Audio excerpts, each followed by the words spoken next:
បាទមកថ្មីទៀតហើយគោរពជំរាបសួរពុកម៉ែបងប្អូនបាទថ្ងៃនេះបាទគឺខាងបងប្អូនខ្ញុំគាត់ទៅថ្ងៃនេះគាត់បានធ្វើការធ្វើអីគាត់មានមន់គោក1គីឡូប្រហែលជា3គីឡូកន្លះបងប្អូនគាត់ធ្វើថាបងធ្វើឲ្យឆ្ងាញ់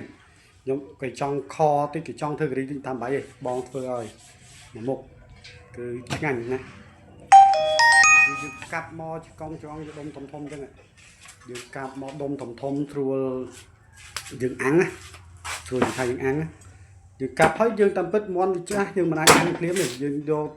ផ្លែដូងខ្ចីមួយគឺទៅដុតទឹកដូងសិនហើយគ្រឿងដាក់ទឹកដូងអត់មានច្រើនទេមាន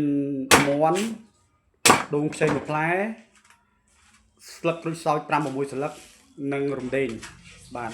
ដាក់កាត់ស្អាតវាអញ្ចឹងទៅឲ្យអស់រំលីងអស់ទឹកមួយហ្នឹងវាឆ្អិនប្រហែលជាចង់និយាយថាឆ្អិនប្រហែលជា40%ចុះចាំ40%បងប្អូនហើយនឹងមានវីដេអូអាំងបន្តទៀតណាឲ្យបងប្អូនមើលតែនេះយើងធ្វើជាដំណាក់កាលម្ដងយើងតា40%បងប្អូន40%ហើយយើងស្ងោរដុតដូងនៅឆ្អិនចាំយើងយកមកប្រឡាក់ឲ្យវាចុងក្រោយគឺអាំងបងប្អូនអញ្ចឹងចាំតាមដានទស្សនាទាំងអស់គ្នាណាបងប្អូននឹងមានអ្វីប្លែកៗជាបន្តបងប្អូនបាទសូមអរគុណសូមជម្រាបលា